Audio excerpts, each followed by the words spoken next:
今年是马年，讲到马啊，这顶地驶就真重要啊。这项工课全台湾无超过10个人咧做，无论是比对马的脚地，也是换地铁啊，这功夫是全拢是美角，实在真无简单。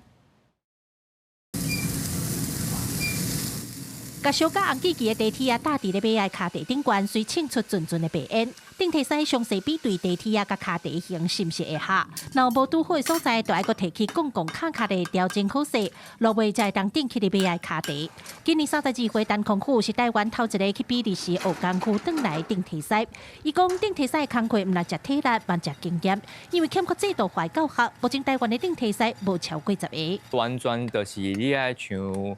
去找到师傅啊，伊愿意收师啊，愿意要带你教，啊，你就会当安尼豆豆为身躯顶学到物件安尼啊。因为目前为止，咱台湾拢无一个正式的学制。对我们的骑乘，我觉得主要是对马的脚蹄是一个比较好的一个照护，就跟我们鞋子指甲长了一样，我们要修指甲，这样走路比较舒服嘛。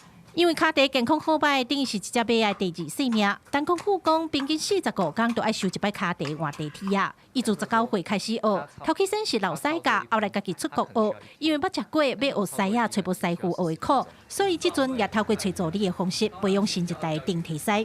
助理讲，拄开始连脚爱安怎抓，马啊才会徛定定，拢爱学，全有美感。我是做甲足欢喜的，嘛感觉有成就感，因为毕竟伊嘛是有一个爱有技术的工课。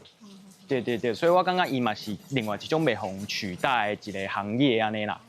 陈空虎讲，顶体赛培养时间长，学到下差不多1、2年，不过要学到正，无3、5年的实际操作无可能。尤其大只马的脚地状况拢无相像，只有经验的累积，才有法度打造速配地铁啊。记者郭家祖、郭朝阳、郭永昌报道。